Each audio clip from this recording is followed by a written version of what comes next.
हाथ महाराज कुब्जा की थोड़ी पर लगाया और पैरों से पैर की अंगूठी को दबा करके जो झटका लगाया तो महाराज वो 3 जगह से टेढ़ी कुब्जा सुंदर स्वरूप में परिवर्तित हो गई।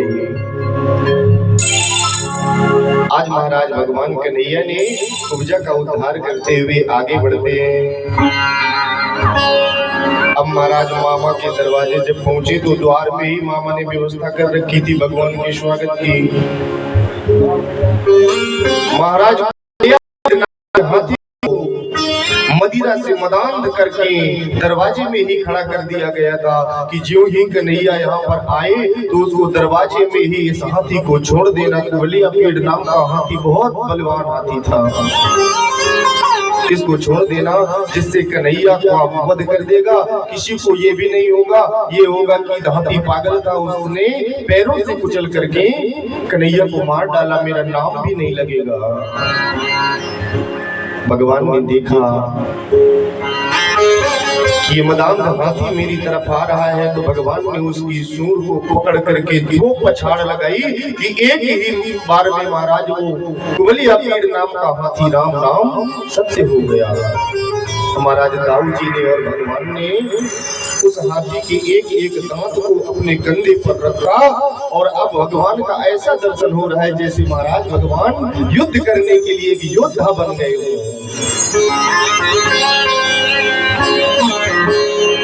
अंदर प्रवेश करते हैं और महाराज जब अंदर प्रवेश किया तो अंदर की स्थिति क्या है,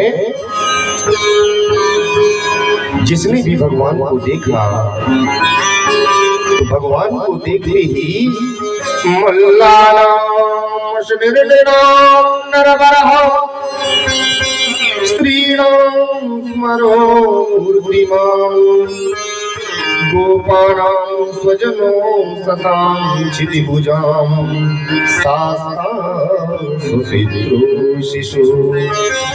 महाराज जो योद्धा खड़े हुए थे तो योद्धाओं ने देखा कि महाराज ये एक विशाल योद्धा उसका प्रवेश हो रहा है। और महाराज जब महिलाओं ने देखा, स्त्रियों ने देखा तो उनको लगा कि ये हमारा पुत्र आ रहा है। और महाराज जब ग्वाल बालों ने देखा तो उनको लगा ये हमारा मित्र आ रहा है। और महाराज जो पिता की उम्र के थे उन्होंने पुरुषों ने सोचा कि ये हमारा पुत्र आ रहा है। भगवान को जिसने जिस दृष्टि से देखा भगवान को वही पाया। रामायण में भी बाबा तुलसीदास जी ने संकेत किया, जब भगवान राम महाराज जनक की सभा में उपस्थित होते हैं तो जो भी सभा में बैठे हुए महिलाएं थी, पुरुष वर्ग था, राजा महाराजा इत्यादि बैठे हुए थे, उन्होंने देखा तो जाकी रही भावना जैसी जाकी रही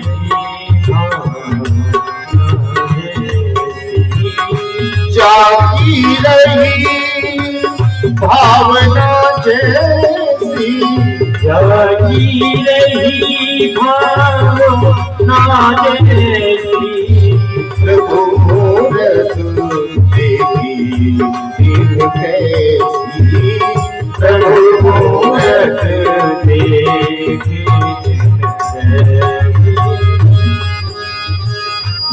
और महाराज भगवान को जिसने जिस दृष्टि से देखा परमात्मा उसको उसी स्वरूप में दिखाई दिया।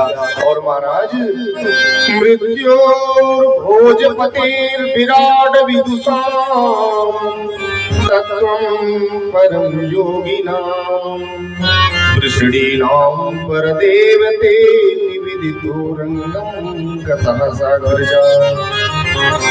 और महाराज जो वहां योगी बैठे थे, योगियों ने देखा कि ये तो योगियों का भी गुरु है।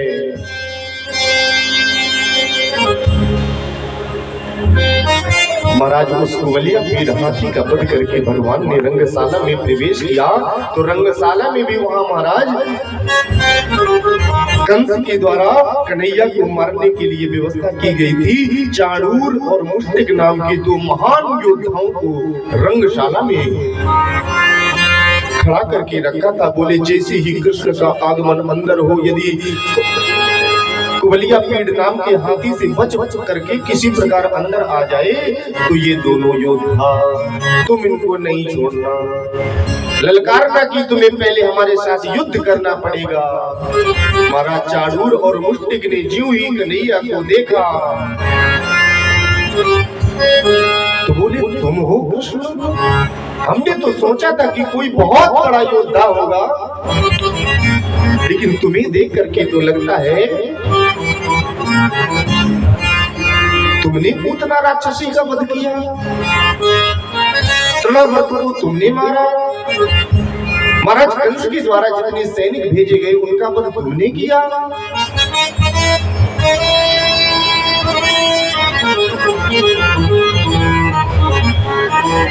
तुम्हें हमारे साथ युद्ध करना पड़ेगा। तो कन्हैया ने कहा मामा जी, आपने अपने आप को देखा है? आप कितने बड़े योद्धा हो, कितना बड़ा विशाल काय शरीर है तुम्हारा, और तुम हमारे साथ युद्ध करोगे? हमें देखते हो, हम तो कितने छोटे छोटे नन्हे नन्हे से बालक हैं, तुम हमारे साथ युद्ध करना चाहते हो? तुम्हारा चाणूर ने कहा न बालो न किशोर तुम कहते हो कि मैं बालक हूँ, न तो तुम बालक हो न तो तुम किशोर हो। बलिना बरा, तुम तो महाराज बलवानों की भी बलवान हो, बलवानों को भी जहाँ से बल प्राप्त होता है तुम तो वो हो। लीलये वो तो ये नो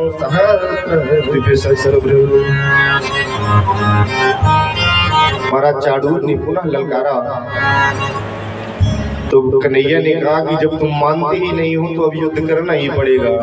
दाऊ जी को इशारा किया। दाऊ जी ने चाणूर कन्हैया मुष्टिक के साथ युद्ध करते हुए दोनों को मृत्यु की घाट उतारते हैं। महाराज चाणूर और मुष्टिक का अंत हुआ। अब कृष्ण कंस ने देखा कि उन्होंने तो चाणूर और मुष्टिक को भी मार दिया। तो महाराज कंस बुद्धि बिगड़ गई कंस की, जोर जोर से चिल्लाने लगा धन हरत गोपाल, ये जो कितने गोप वाले यहाँ बैठे हुए इनका धन हरण कर लो। नंदम बदनी दुर्मति, और इस दुर्मति नंद को बंदी बना लो। वसुदेव दुर्मेधा धन्यता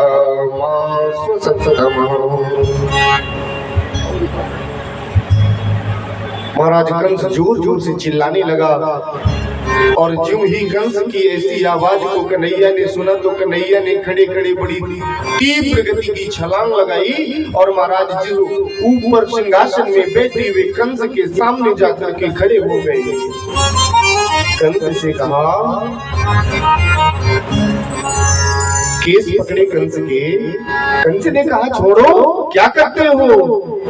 कन्हैया ने कहा दर्द हो रहा है, इन्हीं हाथों के द्वारा तुमने मेरी माँ देवकी के केसों को पकड़ करके कारागार में डाला था।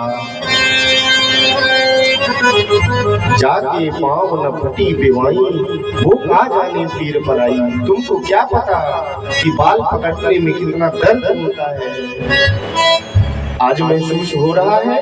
महाराज कन्हैया ने बड़ी तीव्र गति से तीनों लोगों का भार लेते हुए आज महाराज कंस को सिंहासन से उठा करके नीचे पटका है और स्वयं तीनों लोगों का भार लिए हुए कंस की छाती के ऊपर गिरते हैं। और जैसे ही महाराज कन्हैया महाराज कंस के ऊपर गिरे, कंस के प्राण पखेरु उड़ गए। आज महाराज इस संसार से, इस धरा धाम से एक बहुत बड़े अन्यायी का, एक पापाचारी का, एक अत्याचारी का महाराज कन्हैया ने उद्धार किया है। इस पृथ्वी को पापियों से बचाया है। और महाराज देखिए, कंस अपनी मृत्यु से बचने के लिए जो महाराज देवकी को और बाबा वसुदेव को कारागार में डाल के रखा था, महाराज स्वयं अपने पिता उग्रसेन को उसने बंदी बना करके रखा था। किस लिए? कि मेरी मृत्यु ना हो, अपनी मृत्यु से बचने के लिए। लेकिन बंधुओं, ये मृत्यु अकाट्य है, यह मृत्यु लोक ही है। इस मृत्यु लोक में जो भी आया है उसको जाना पड़ेगा। जो फरा सो झरा, जो बरा वो बुताना। यदि किसी वृक्ष में फल लगा है तो एक दिन उस फल को वृक्ष से अलग होना पड़ेगा।